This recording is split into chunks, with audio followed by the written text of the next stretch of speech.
Hey folks, it's Marvin Cash, the host of The Articulate Fly. Before we get to our interview, our thoughts and prayers go out to everyone touched by Hurricane Helene. Many of the people and places we love so much are deeply affected and will be for some time. We're collecting information on how you can help with the cleanup and recovery. If you have helpful information, please share it with us and we will pass it along. In the meantime, you can donate to the North Carolina Disaster Relief Fund at nc.gov/donate.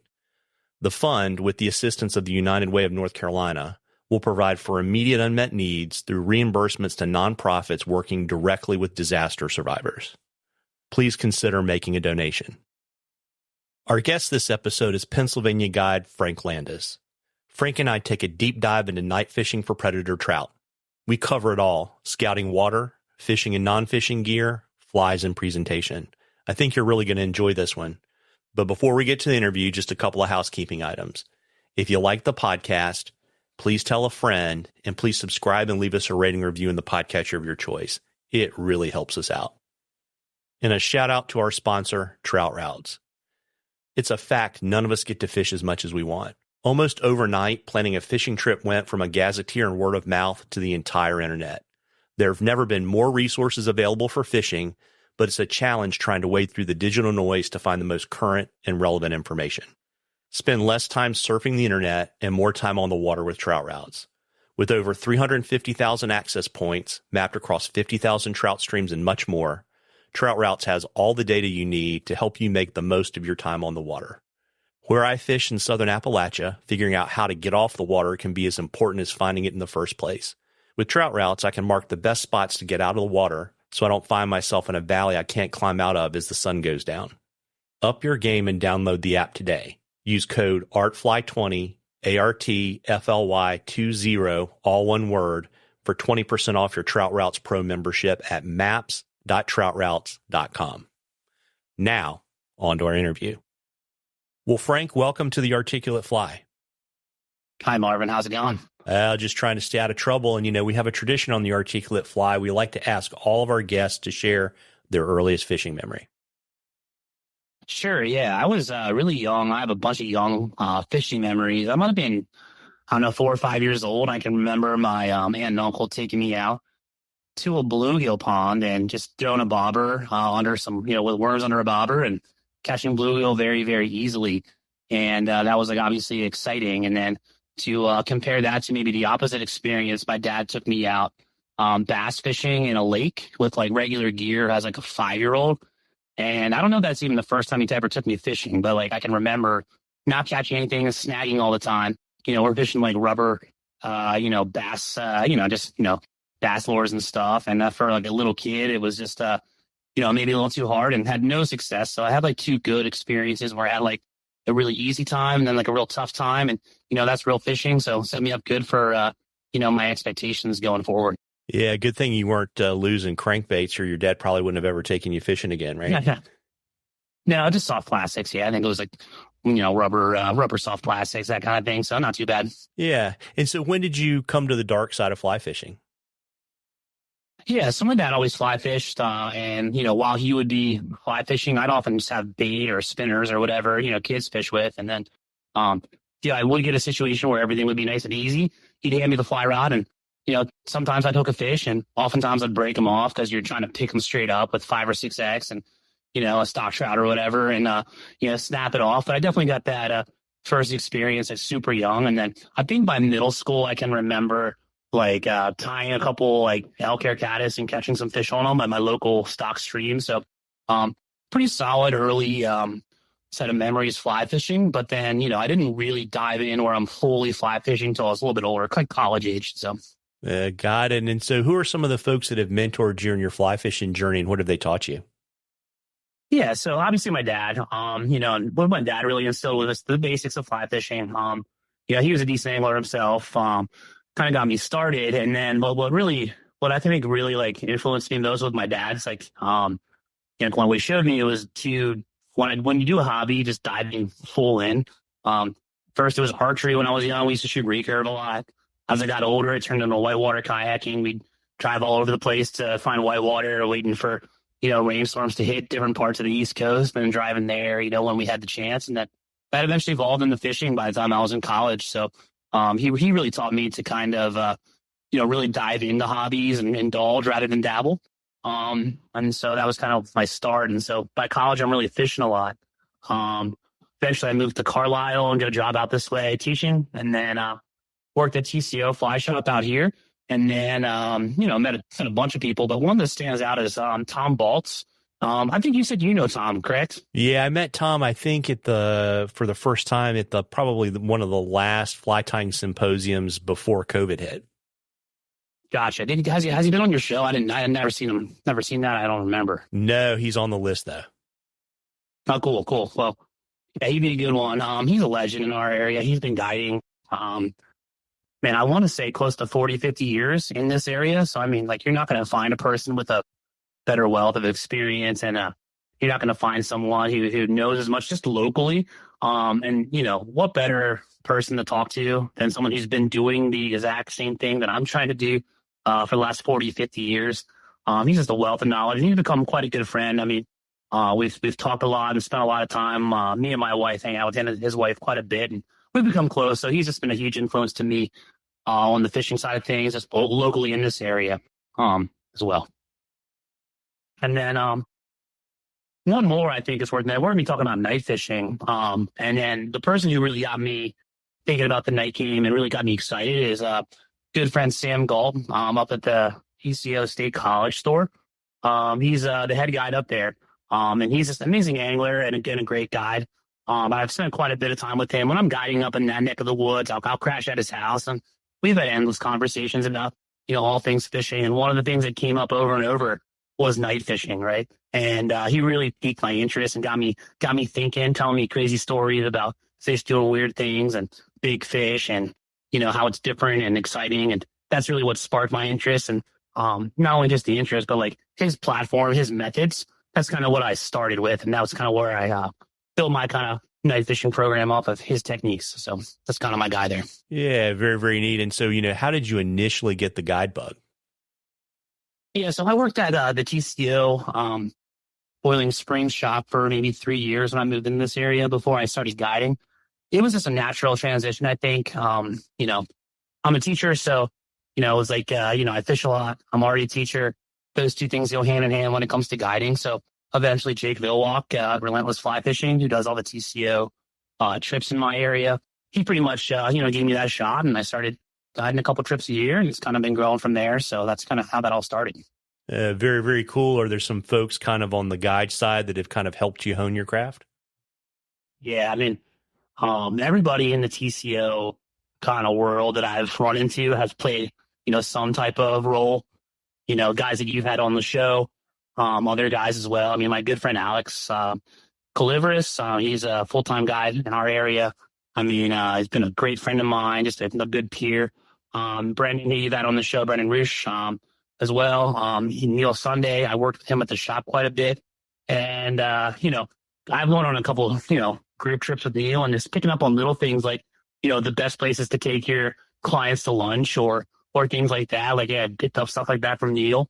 Eric Nagusky, who you've had on the show, I believe, just picking up like bug information from him. So all the guys that are around that TCO community, I'm missing names too, but there's a lot more, but all those dudes. Yeah, it's interesting. I mean, there's such a unique fly fishing culture in Pennsylvania, right? And so it's kind of interesting to see all those guys kind of get together and share information. Oh, yeah. And I think it's been a good, I've never felt like people were shielding spots or information, at least, most of the people I've ever met in this area. I mean, it's all a pretty it's a good community. And we're trying to work with each other, and it goes pretty well. Yeah, neat. And so when I have guides on, I have kind of two questions that, I like to ask them. And, the first one is, what do you think is the secret to being a good guide? Yeah. So, there's the starting out point that like you'll hear it over and over. Hey, you got to know your fishing stuff, whatever fishing program you're trying to run, you got to be good at it. You got to know it. There's that. And you also have to be a people person, right? If you're not good with people, you're not going to make for a very good guide because you're going to deal with all sorts, especially when you're working in a fly shop or you might get anybody, you have to be pretty good with different types of people. Beyond that, though, what I've noticed is there's tons of like situations where certain people and certain guys really mesh well. And it could be for any reason. Like it could be for a fishing reason, a non-fishing reason. And I've seen like so many combinations of that. So like, when you have a good, marriage, so to say, of like intentions, I see that work out really well. And so, guides and clients out there I think they should be looking for finding those connections, because that's where like the magic happens, and you have really good experience on the water when you meet those people and it's really working, everyone's working together. And then it's not like you don't want a really good guide trip. You don't feel like you have to do everything. You feel like you're just like a part of the process, and that's when it's as smooth as it can be. Yeah, it's neat because, I've kind of, been fortunate enough over the years to develop those personal relationships with people that I've fished with. And, you kind of do become like family. Yeah, definitely. I have a client that, I've guided so many times, and Alex Calibris guides him as well. We both guide him a lot. And, I text him. If I catch a cool fish, I text it to him, and, we're chatting and keep each other updated on each other's lives. And, it's just been a good way to make, new relationships with people, new contacts. And yeah, it's a good thing. Yeah, very, very neat. And then the second question I always like to ask guides is I ask them to share what they think the biggest misconception is that folks have about the life of a fishing guide. Yeah, so I definitely don't live that full-time program. I'm a teacher full-time, so I'm definitely doing it on the side. And I think that's maybe what I'd say is that there's a lot of guides out there that are from all walks of life, on different schedules. And, as long as they're passionate about it, as long as they're invested into it, and they're working for you to give you the best day. You can find great guides that are in all different situations. I know some great guides that are doing it every single day, like a Sam Galt that I've already mentioned, or Neil and Alex that are full-time for us down here. But then there's guides, that they might only do like 15 trips a year, 10 trips a year, but those 10, 15 trips are quality with clients that they, like we've said, had a good relationship with. And, that's meaningful too. And it's just a different way of doing things. So there's all sorts of different scenarios you can find yourself in, on the guiding side of things, I think are just really positive in general. Yeah, I think it's neat to watch people that have kind of been in the game for a while, because, generally they end up in a place where they're kind of fishing with those people that have become friends that like to be, fish the way they like to guide people fishing, or the way they like to fish. And it's really kind of cool to kind of watch, guides as they kind of, for lack of a better word, kind of grow up in guiding to kind of, build that universe of people around them. Yeah, definitely. And it's everything from, your clients, the people that you fish with for fun, your other guys that you guide with. And there's other guys that I've learned a lot from. I've never even spent a moment on the water with. I've never even fished with these guys, and we've talked and we've shared information. And the whole community you're talking about, that's great. It's good stuff. Yeah. And so, it's interesting, right? So you got on my radar screen because you're working on kind of developing this niche in guiding for trout at night. And so I was kind of curious, Frank, what drew you to the night game? Yeah. So, I've always dabbled in night fishing to some degree. Typically it'd be like, you're fishing an evening hatch, like you're fishing Drake spinners or hex spinners or something like that. And, the hatch winds down, the fish stop rising. You're like, oh, I heard about mousing. I'll throw this mouse on and just see what happens. And maybe you catch a fish, maybe you have a blow up. And, I dabbled in like night fishing like that for a while, just a handful of times a year, just for the novelty of it. And then, like I said, starting to hang out with Sam Galt, hearing his excitement, his enthusiasm, that really just like got me going. Right. And so kind of how I describe it to people is like, if you are an adventurous angler, or if you are the kind of person who's like, maybe you've done a lot of you've done it all, you've fished for trout, you've done some saltwater, you've kind of like went through the paces of someone going through the fly fishing world. The night fishing game will probably be interesting to those people too. It's different. You're out there, there's nobody around you. You have solitude. I'm thinking places that are shoulder to shoulder, during a hatch or during a busy time, you might go out at night and there's literally no one, and that's just an amazing situation. Just literally have the whole river to yourself. Literally, not just figuratively. Difficult. You're blind out there. You can't see, the light spoofs fish. So you're not turning that light on. It's challenging. It makes you feel like you're a beginner again. You have to relearn things that like maybe you took for granted, like what the best water type to fish is. that completely now has changed at night. So just like, the whole new set of experiences to kind of work through mentally and with your fishing. And then also what everybody thinks of, get the big trout, that might be a little overplayed in terms of like how easy that is to run into those big trout at night. But they're there, and that's one of the times they feed, and it's one of the times they make themselves available to us. So, the big trout are there. And it's a time of year, like, when the fishing is hard, during the day, then the night fishing gets kind of easy and good. Those water temperatures are creeping up, and, maybe people are backing off a little bit because it's low and clear, fish are spooky. Maybe marginal temps middle of the day, but at night, man, that's kind of like, another chance you can get after it, and it's fun. That's for all those reasons, man, it's an exciting game. Yeah, it's interesting too, for me, like even on the non-fishing side, because, I generally float when I fish at night. But like just the experience of like a little bit of moonlight, starlight, the wildlife, hearing like, beaver slap their tail, or even better, hearing that toilet flush sound, right, when the fly goes away. Oh yeah. It's just a totally different experience, right?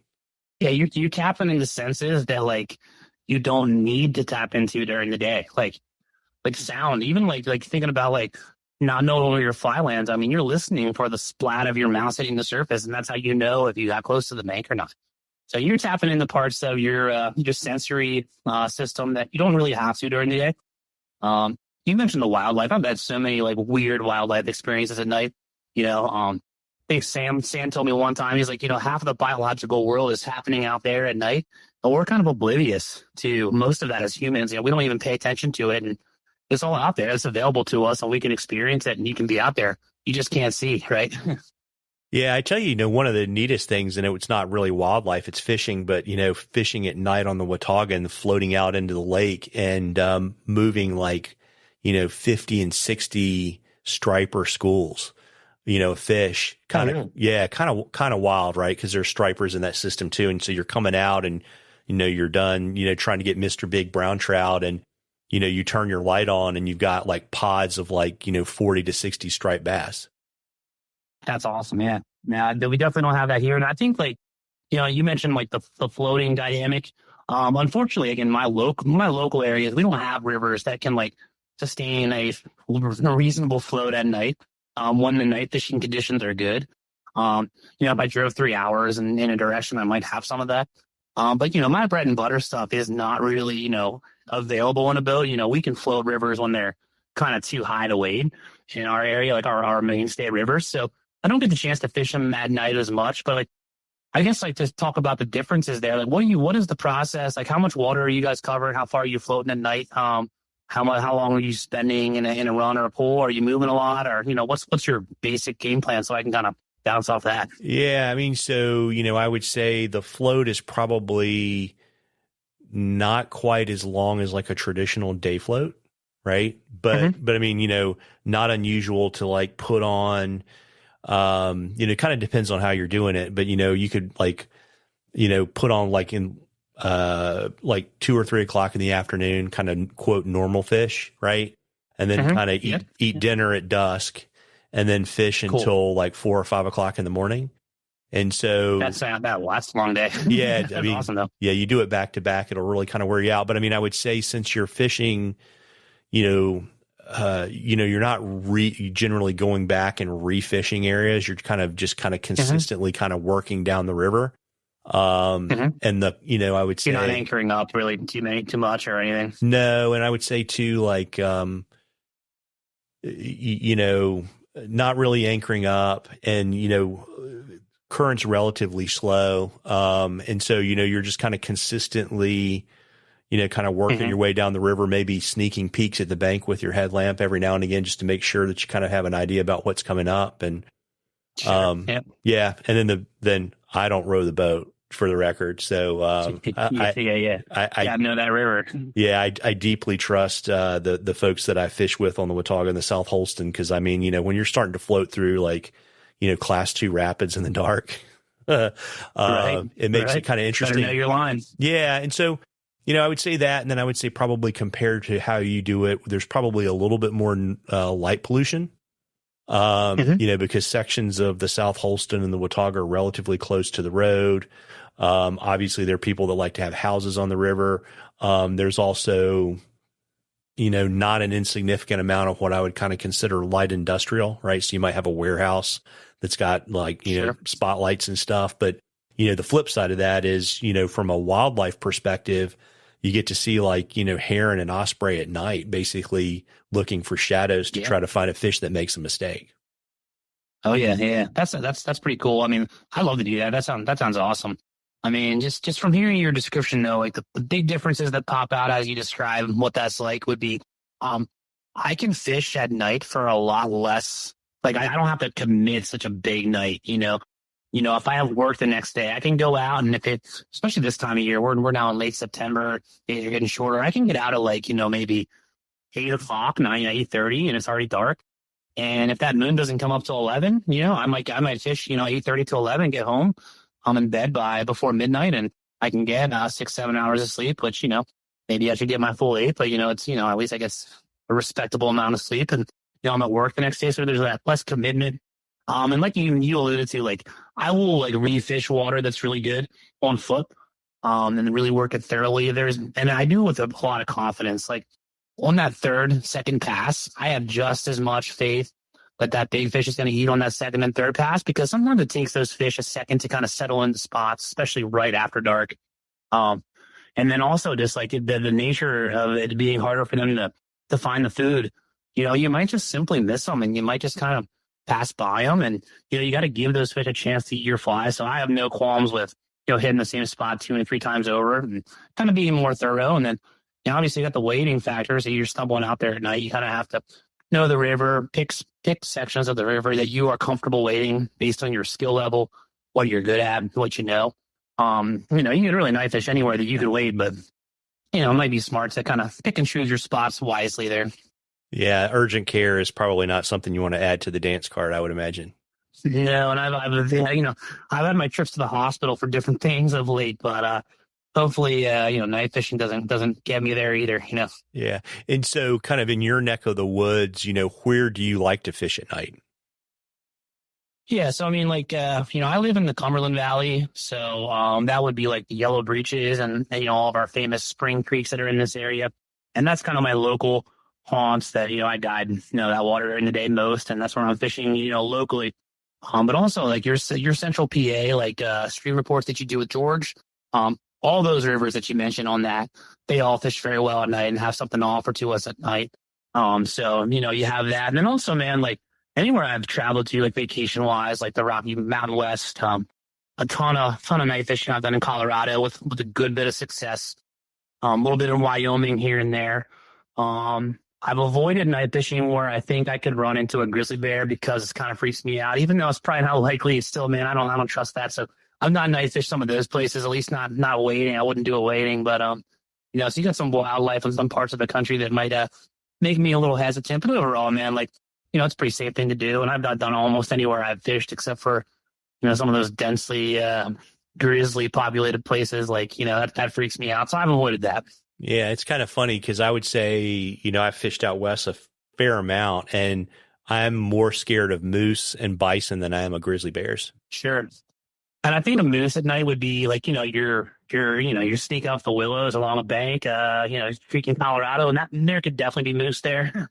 I think about cats, they're way more active at night, your mountain lions and everything. So that's been in the back of my mind, on Colorado. And, typically I've tried to go with other people or, keep a light. Like if I've been freaked out, whether it was for a good reason or not, I've like taken my headlamp and turned it on and shined it backwards off the back of my head. So like think that like, oh, if a cat's going to sneak up on me or some animals out there, that might spook it a little bit. So I don't know if that works or not, or if that's even, worth doing, but that's something you do to kind of calm the nerves when you're in a place where you think like, oh man, what if there's something there? I've done stuff like that. So it's fun. It's interesting. It's funny, if nothing else. Yeah, it's a good story. And so, in terms of, when you're waiting, kind of where you like to fish, how do you find good night water, and, what are kind of your optimal conditions for night fishing?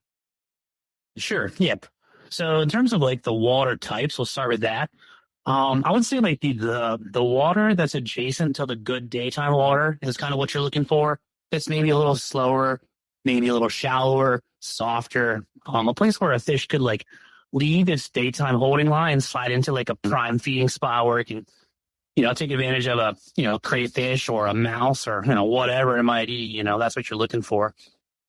So that can be, the tail outs of pulls, the shallows below or above a really nice run, something near structure where you could reasonably imagine, like, okay, a big fish lives under this log, maybe he drops back 10 feet into these shallows and eats a crayfish every couple nights, those kind of places. So that's the type of water, and it's generally slower, calmer stuff than maybe what you fish during the day.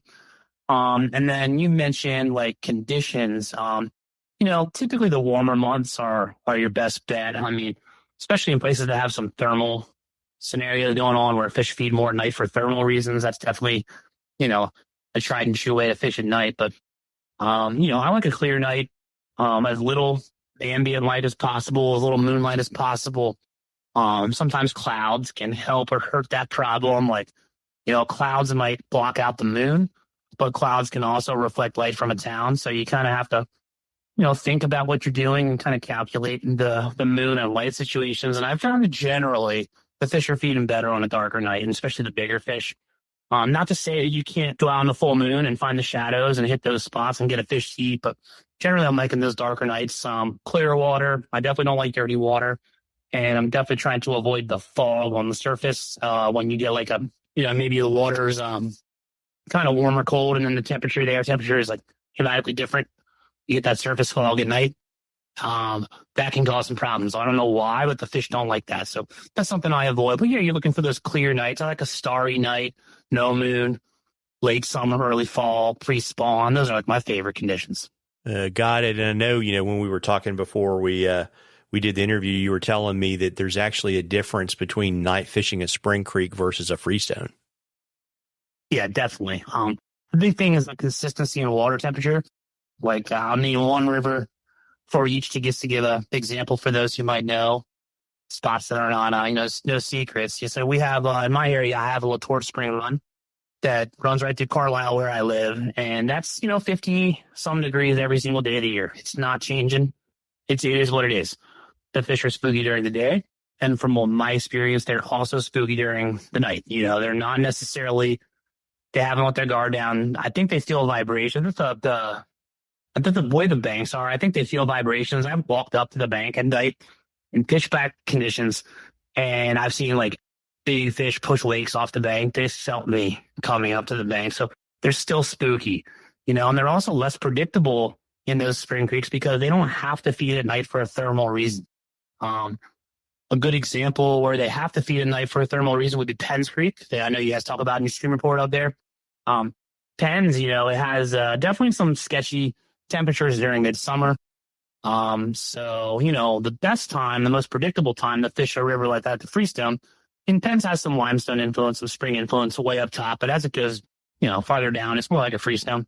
What you'll find is like if you have a day where maybe the daytime temps are creeping up into low 70s, high 60s, and you want to lay off the trout, for thermal reasons.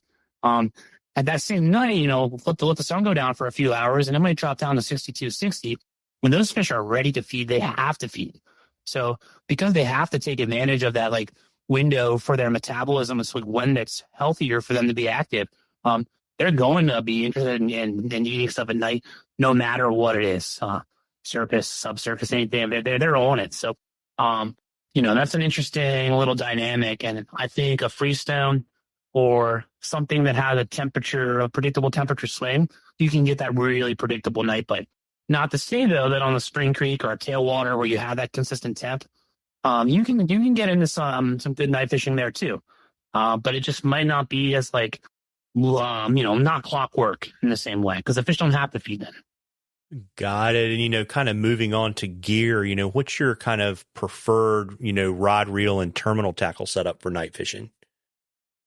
Yeah, so my area, I'm rolling with a 9'6" bait. I like a Scott Centric. It's one of my favorite rods I ever casted ever. So it's fun to use at night. Any fast action 9'6" weight. I also have a Loomis IMX Pro that I use because I unfortunately broke my Centric. So picked up that rod, a little backup, and that's a great rod too. Any stiff 9'6" weight is kind of perfect for our area. Out of the boat, or if you are really fishing big flies, you could totally go up to a 7 or 8 weight. It's not going to hurt you. That's an option. But for what I do, a 6 weight, your reel, kind of pick your reel, doesn't matter. Fly line's pretty important. I like the Scientific Angler's Infinity Glow. The Infinity Taper is kind of ideal. It's a good it's a good line for mending. It's a long taper. It's not like an aggressive, like an MPX or something like that. It's real front heavy. That's nice for mending, and mending is an important part of my presentation. So that's why I prefer that line. I think it's Rio Gold makes a night line too, and a glow line too. And the SA is a little bit better for casting big flies and mending. So I like that better. Have you fished glow? You guys fish glow lines, right? Yeah, I've done that. I was just kind of curious on the taper. Is the taper kind of similar to like the Titan Long? Yeah, but not as overly. It's similar to the in concept, but it's not as overlined, right? So the Infinity is a half size heavy, and I think the Titan Long might be up to two line weights heavy. So similar in concept, but I like the just kind of straightforward and close to line weight, but a little half size heavy. And then the mending of that is kind of why I like it so much. For the casting and a lot of what I do, the MPX might be better, or it's one of those more like shooting head style lines might be a little better for casting these flies. But when it comes to the presentation, which, if you know how to cast, you're going to get your fly out there. The mending and the control, the line control, I think that's way more important. So that's why I kind of go down to that Infinity, kind of why I prefer that. Yeah. I mean, I think the glow in the dark line, it really is a game changer, right? I mean, like one of the cool things, right? Even if you don't charge the entire line. And so for folks that aren't familiar, basically what you do is you take your UV light from your tying bench and use that to charge your line, right? You just ball it up in your hand and zap it. But one of the cool things you can do is you can actually charge sections of the line, right? So you can have like a 2-inch section charged and then move up a foot, and so the great thing, right, is you can have really sensitive strike detection if you need it, because you just kind of watch the orientation of those like glowing parts to see if they change, just like fishing, like, two little stick-on indicators, right? Yeah. You can do a lot of cool stuff with those glow lines, and I'm always torn on like whether I'm going to charge it up or not. I mean, generally I don't, because I kind of just like simply for the fun of it enjoy not having the added advantage of that glow line, right? I kind of get a kick out of that, right? Just like completely being blind is fun to me, so I choose that even though it's a disadvantage. But if I'm guiding or taking somebody out that's new, so many times I've seen people like maybe struggling to cast or like being completely clueless on what's going on, and I charge that line up for them, and they're like, oh, and changes them as an angler. It makes them like very competent all of a sudden. And I've seen that happen a couple times, and that's a cool thing. If I'm fishing on familiar water, I'll certainly charge it up. If I don't know what my swimming is doing, if I'm not kind of unsure what's going on out there, where I'm landing or whatever, it definitely solves that problem. So I certainly have it on all the time when I night fish. It's even like just white and to begin with. So it's a lighter. It's not like an olive or anything like that, like a normal fly line off it is. So like just the fact that it's white in certain conditions, I see it without even charging it sometimes. I see it enough anyway. And, it's a great line. That's I wouldn't be fishing with anything other than that line, even if I didn't charge it. So it's the way to go. Yeah. And so what do you put on the business end of the fly line? What's your leader and tippet setup? Yeah, I kind of go store-bought, tapered Rio Big Nasty to, I go to it's basically it's a 6-foot, really aggressive leader going down to 16 pound. And I put a little micro swivel, prevent some twist, like certain flies that we might be fishing, like a Harvey pusher will certainly twist lighter, tippets and everything. So, not that I'm fishing light tippet, but, anytime you're fishing big air resistant flies, you could have impart some twist. So I'll put that micro swivel on, and then a short piece of 12 or 16 pound fluorocarbon for the abrasion resistance. A fluoro, I like that pink Umpqua stuff that they just came out with a year or two ago. That's been good for me. That's kind of what I use. And, I think it's like a saltwater fluoro. That's how they market it, but I use it at night. No, I'll fish 12 pound if I'm trying to go subsurface. It sinks a little bit better. If I'm on the surface though, where sinking is not a factor, I'm going roping up to 16 pound. So pretty heavy stuff. Yeah. And it's always great. And that's kind of one of the things you kind of, at least for me, when I started making that transition and fishing more at night is, you're not fishing 6 or 7X. I mean, when you hook a fish, you can, strip him in because you're not going to break him off.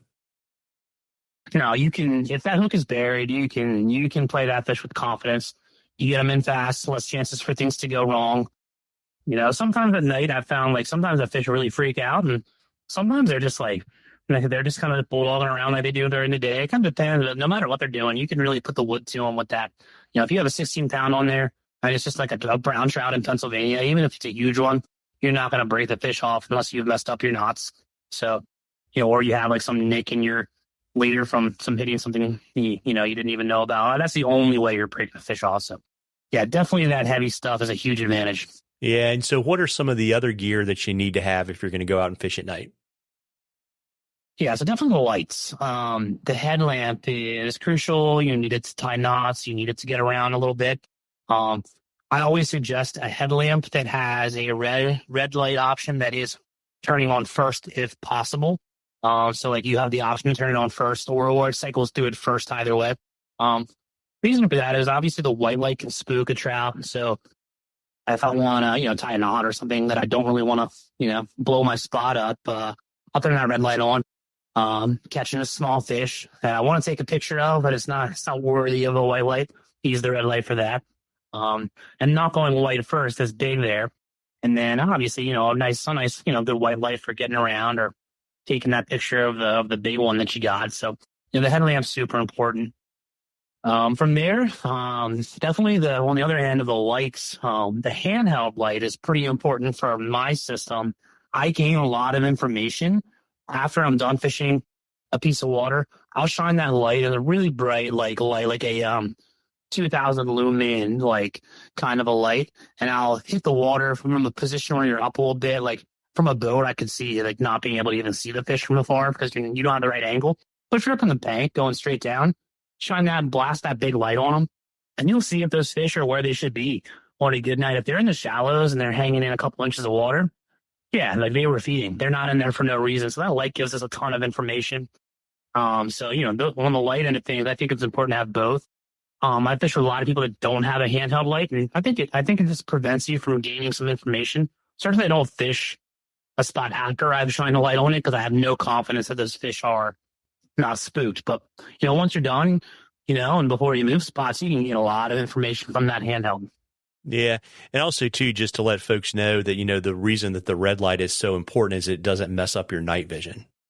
Yeah. Forgot to mention that. Absolutely. Yep. Yeah. Because, kind of one of the great things and bad things for fishing at night is all these new headlamps are super bright. And so, just compared to I don't know, I've probably got like a 10-year-old black diamond, and I've got one I bought last year when I got a little bit more serious about fishing at night. And the difference in the lumen output is insane, right? Yeah. Yeah. Do you have a dimmable one? I do. And it's pretty cool. And, it's awesome. And, it's great too, cause you can even dim the red light, right? Yes. Yeah. So super helpful. Other than the light stuff, what else do you think folks should bring with them when they get out and fish in the dark? Yeah, other than like your typical everyday fishing stuff that you bring anywhere, probably the wading staff for a lot of people, especially the less familiar you are with a piece of water or the slicker it is. When you can't see, having a third leg there with that wading staff is super helpful. That third point of contact is a good thing. If you're fishing with friends, and especially if you are not so confident in your friend's casting, or maybe you are, but maybe you're going to sneak up on them or whatever, a lot of people might fish with safety glasses. I don't like it because I have pretty good vision. I think I see more at night than some people say they do. So I don't like anything in the way. But if you have a real nice, clear, new pair of safety glasses, you can see pretty well. And you do not want to get hooked in the eye with like a size 1 or a size 2 barbed giant hook flying through the air because your friend didn't know that you were sneaking up behind them to see how they were doing. That's something that some people fish with, and I will situationally out there the safety glasses on. Then little things like if you are around some wildlife, maybe the bear spray, things like that. Don't really need it in Pennsylvania unless you run into maybe a person would be more likely the most dangerous thing you run into around here. But depending where you are, that bear spray for the wildlife might be smart when you're traipsing around at night. You'll get surprised by some animal no matter where you are, and you don't want it to be a dangerous one. So it might be smart depending where you're at. Yeah, and I'd say on the safety glasses front, because I mean, you know, I don't like it, but I wear them. You know, I've found, I guess, like at Home Depot or Lowe's, they're those clear ones that, you know, fit really closely, so they're not really big and bulky, and they seem to work relatively well. Mm-hmm. And you're right, right? Like, you know, don't scratch the snot out of them, or they're not going to work very well. Yep. But you know, when they're pretty new, not so bad. Yeah, when they're new, they're good. And you know, if I was in a boat, like you said, you must your experiences in a boat, that's probably where you want to have them on. I probably wouldn't fish on a boat without them. You know, so when you're waiting and you know you're 100 yards away from your buddy or whatever, like you can kind of like put them on if you're kind of getting into the danger zone and take them off when you're not. Um, you know, if you're confident with your own casting and, you know, big thing, the big time where you could maybe hook yourself. And this is the reason I don't go even heavier with my tip is like, if you get snagged on the other side of the river and say it's like a river you can't cross, like I was fishing the upper Delaware one time, snagged on the far bank, 0% chance I could cross where I was at waiting, you know what I mean? And I'm like, man, what do I do? If this fly breaks off and well, if I get it off the snag and it just zings back at me really fast, like that's sort of dangerous with that big hook coming at me. So, you know, having a tip size that you can break when you have to is a nice little thing because sometimes it's just better if it breaks versus like it flying back at your face at night. So, something to think about. Yeah, it's actually while you're saying that, I was just thinking about, I think within the last 2 weeks, I think Chris Willen had to extract a hook out of the back of his head. Oh, yeah. Yeah. And I don't think he was fishing in the dark, but it looked pretty gruesome. I think he went to the emergency room, and from what I saw on Instagram, he actually had to get the hook out himself. Yikes. Yeah. Yeah, no fun. You don't want to do that at any time, and especially on night because it's no easier, right? Yeah. And so, you know, talking about flies, tell me a little bit about kind of what you like to fish and kind of how you select flies as you fish throughout the evening. Yeah. So, you know, you can fish nymphs and dry flies at night with a lot of success. It's not really what I'm out there trying to do. I'm looking for a predatory fish to eat something interesting, right? Something big and fun. Now, that doesn't have to be a big fish. There's a lot of predatory 12-inch trout that are willing to eat your mouse or your streamer, right? So it's not necessarily only big fish, but I really like those predatory fish. So with flies, I'm breaking them down into a few categories. You got your surface patterns, right? And that's like your mouse style, hairbug style, foam style patterns that are riding completely on the surface. Good example might be like your master splinter mouse. That's like, you know, pretty tried and true, simple mouse pattern, Morse mouse, something like that. Surface pattern, right? From there, you got like your subsurface stuff. Unweighted streamers are one of the primary aspects of my night fishing game. I don't like weighted stuff. I do think the fish are more surface oriented, so prefer an unweighted streamer. Unless the going really gets tough, I might add some split shot or add a weighted fly, but unweighted streamers that are fished within a foot of the surface really is what it boils down to. You know, your big wets and your woolly buggers and things like that, Harvey pusher, they're kind of like, you gotta call them wet fly, you know, wet flies in that kind of category. Mostly swung, a little bit smaller once again, kind of when the going gets tough, that might be a good thing to try. And then the hybrid surface flies, which what that means, it's a surface fly that still pushes a wake, but it has some part of it that's hanging below the surface. That might be articulation or just the material that's riding a little bit lower. And that gives fish something to see that's not like on the surface film, but yet at the same time, the surface is pushing a wake. And whatever, you know, your fly on the surface makes that V. And I think that gets their attention. They see something hanging below. And I think it's a super productive style of fly. And that's what probably if a mouse or a frog is actually on the surface, probably looks a little bit more like that than the actual mouse patterns we fish. I'm convinced that when you think you're mousing, the fish might not actually be eating your fly for a mouse. It could be anything. They're eating it for like not even a thing. And like they're eating it as an opportunity, right? So when they see that wick going across the surface, they don't know if that's a mouse or a bait fish or whatever could push a wake, right? They're just eating it. So I definitely think something below the surface, even just an inch or two, big difference. I think you'll get a little bit more action, a little bit more success in hooking up with fish too. Got it. And so a couple kind of streamer questions, you know, what's your favorite kind of flavor of subsurface streamer? Yeah, so I do like an articulated fly, something that moves a little bit. I have a fly that I kind of came up with. got a guy who's really a big part of the PA night fishing game. His name is Bill Ferguson. He gave me a fly. It was kind of one of his like, experiments. And I looked at it, I'm like, that's pretty cool. I'm gonna do something similar. And I kind of based a fly off of that, and I called it Cat. And it's an unweighted streamer. It has 3 sections. It has like a B10S #2 in the front, deer hair, spun deer hair head, no lead or anything. There's just a deer hair. Non-packed so tight that it floats. I want it to sink, so it's kind of, sometimes I've kind of made them too dense and they float a little bit more than I like, so I don't overdo the density of that deer hair, just enough to kind of give it profile and push some water, some marabou behind it. And then I have a shank, 20 mil shank to a Gamaroos, like Harris Gamaroos #10 hook on the back.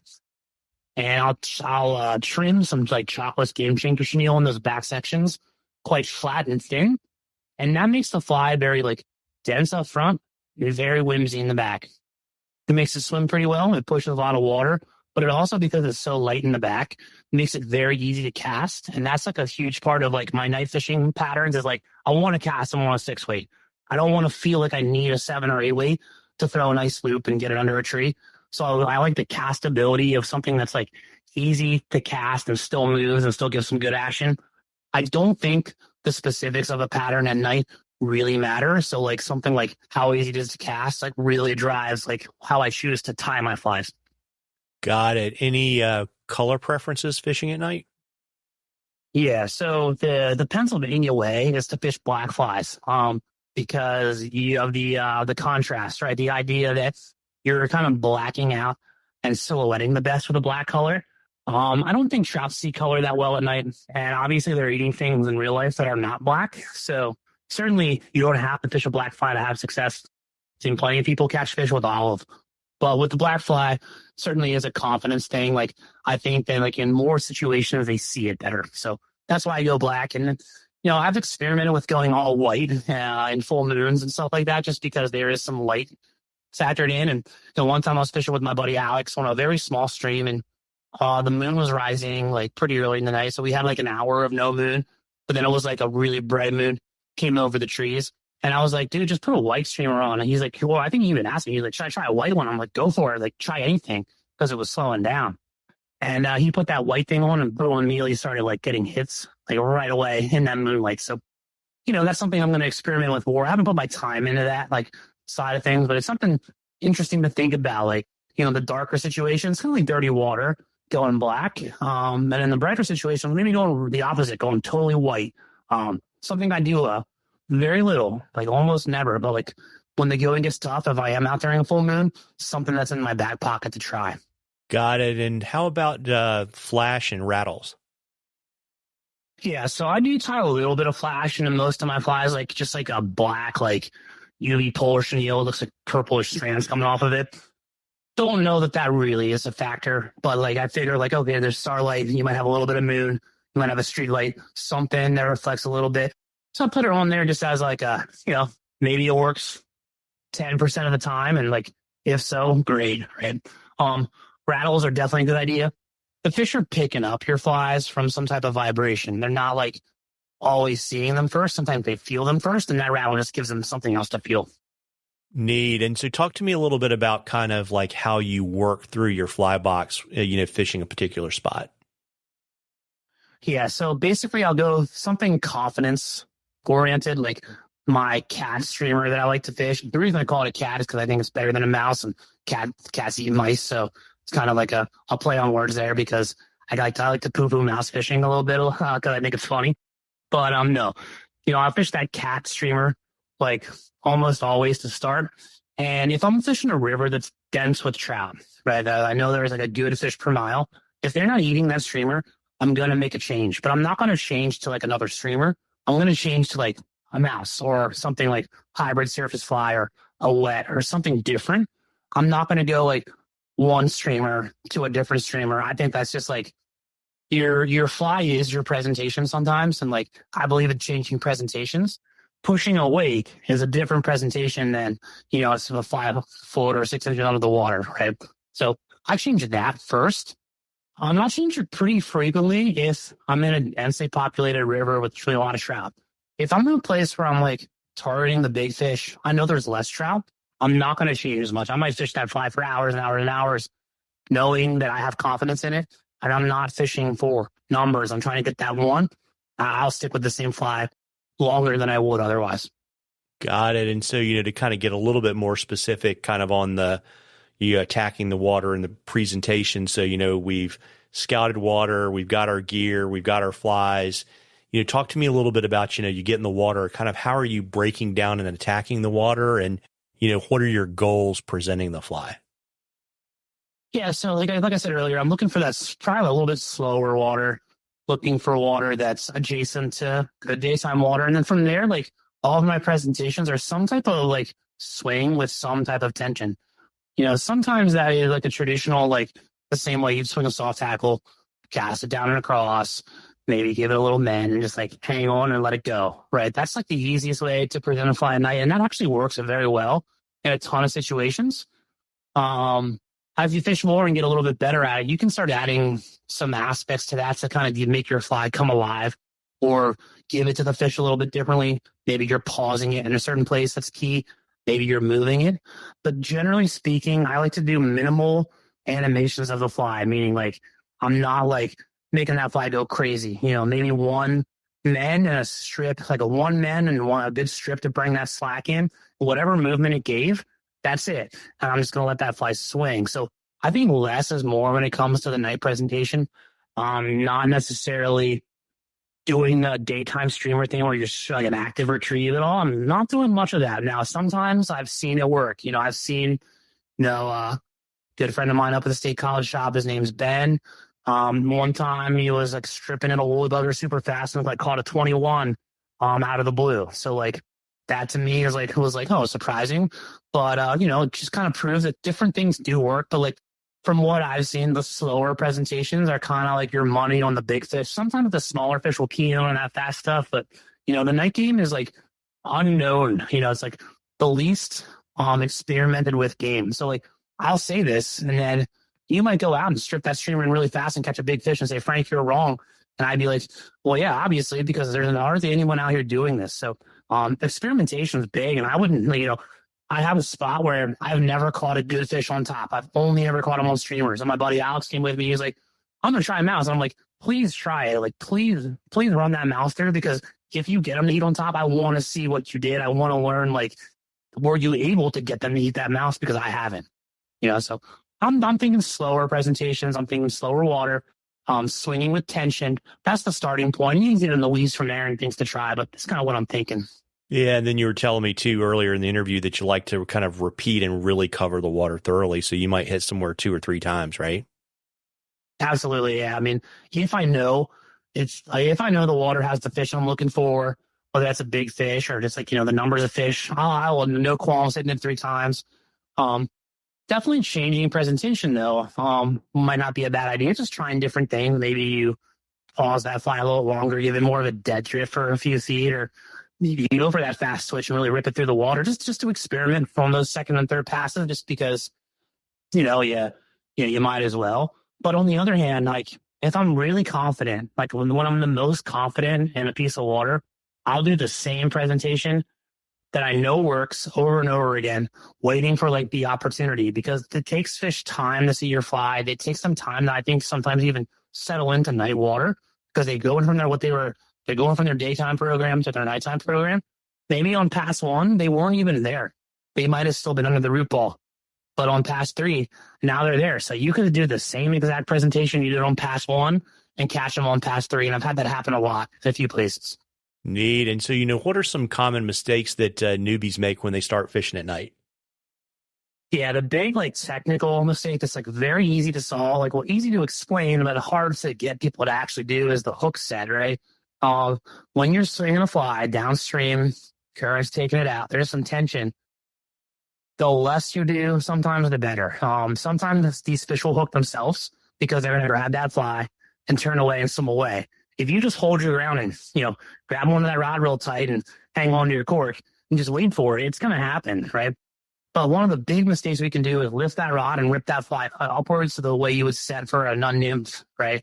That's not what we want to do at night. So many people are bonder nymphing, Euro nymphing, whatever, where you need a fast hook set. that is just like the opposite instinct that you want. Your default should be nothing when you feel something. And then like as the fish gives you more, you can then kind of give it more back, right? So like if this fish is just, sometimes like you'll feel, especially on a subsurface spot, you'll feel this weird tap. It's sort of like tap, tap, tap, tap, tap, it gets faster. The worst thing you can do is rip that fly out because it's not hooked. It's not even in their mouth. It's not really ready to be hooked. But as they start to swim away, that tap can get heavier and heavier.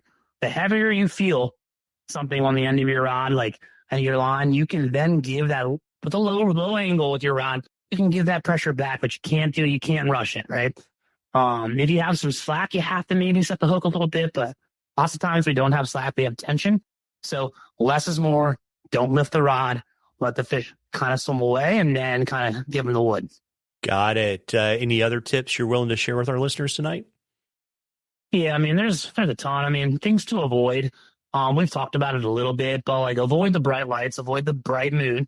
You might break that rule and have some success, but like typically, like time and time again, we see that's a problem. Dense fog on the surface is something to avoid. Sometimes you can't see that until you turn your light on. It can be problematic. I'm not sure why. Might affect their ability to see things close to the surface with the fog there. It might just affect the way things silhouette. Might be a little muddier to them, sort of as I describe it. So maybe they aren't as confident to take that risk to go and eat your fly. On the same note, like the muddy, colored up water, not my favorite thing. On the other hand, like, when you're out there, be willing to experiment. I kind of alluded to it before, but try different things. And, there might be something that's specific to your water type. Like, we don't really see what they're eating at night. They might be eating something that does swim quite fast through the shallows and where you're at. And maybe a fast presentation, I'm telling you to go slow, but maybe fasting your, particular river might be a good thing. So we really don't see everything. So don't be afraid to try things that are a little bit off the program. And sometimes it does result in some success for you. Yeah. And is there anything else you want to share with our listeners before I let you go? Yeah, I mean, there's a couple little things like about the nature of fishing at night and like certain properties, right? A lot of our stuff in Pennsylvania isn't like true public land. It's like private, but not private, where like the landowners are like cool with fishing. They'll let people fish during the day. They have no problem with it. They won't think twice. But maybe that same landowner is not expecting someone to be walking through their cornfield at night with a flashlight on, and that might raise some red flags to them. So like definitely be a little courteous to the situation. You don't want to have run-ins with other people at night when you can possibly avoid it, especially like a grumpy landowner or someone who's just like, maybe they're freaked out that someone's poking around their land at night with a light on. So it might be open during the day, but just be mindful of that. And if you are going to try those places, maybe don't hoot and holler when you catch a big one, or like don't shine your light towards people's windows when they're trying to sleep. Just courteous things. Those are something else to keep in mind, just so that like you don't lose that opportunity because like, you make someone mad or freak somebody out. They might say, no way, no one's fishing here tonight. It freaks me out. Like, you don't want to do that. You don't want to lose your spot or lose your access. So be mindful and respectful of landowners that are out there and, public water, like state forest land or something. You can be kind of less concerned with that sort of thing to let your guard down. But certainly if you're like dealing with private property, not a bad idea to say, hey, farmer or whatever, or like, do you mind if I night fish this water? And I've done that before, and people don't really care. They just want to like be aware. That's all. Yeah. It's interesting too, because the wrinkle when you're in a boat is, you sometimes meet some very interesting people in the wee hours of the morning at boat ramps. Oh boy. Yeah. Boat ramps, man. That's probably a magnet for the wrong crowd. People parking and doing God knows what. Yeah, definitely something. I run into it more like when I'm fishing the Latour, and, we're close to, that's your PA Turnpike. We're close to Interstate 81. We're close to Carlisle. Major hotels all along the Latour, shipping and stuff, like freight kind of stuff coming in and out. So like you get some characters, and I've had some odd run-ins. One time I had a landowner like shining his light at me and because he saw me fish, he saw me shining my light. I was looking for fish, and I went up to him and talked to him because I didn't want to alarm him. I said, "Hey, I'm just fishing. Like, hope it's all cool." And he was like, "Yeah, well, right before you came through, somebody on the other side was just walking around with no light, and I thought it was real weird, so I was on my guard. Then I saw you." And I was like, well, that wasn't me because I was on the far bank. So, that kind of freaked me out because like there was a dude right across from me. I had no idea. God knows what he was doing. Was he homeless?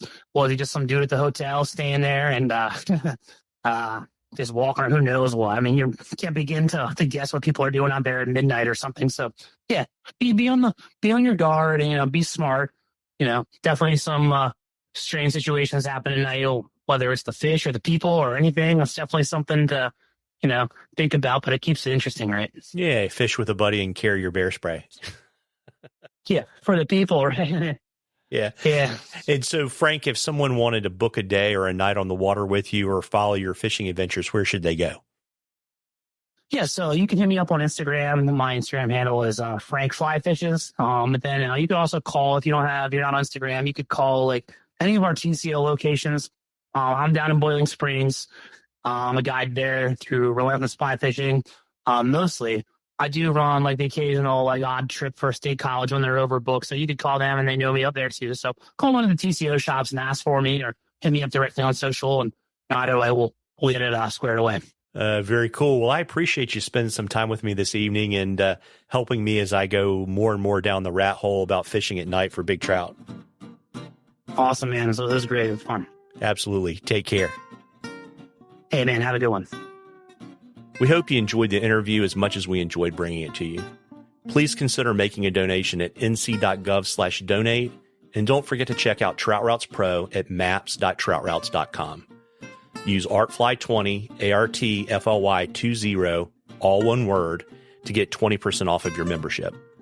Tight lines, everybody.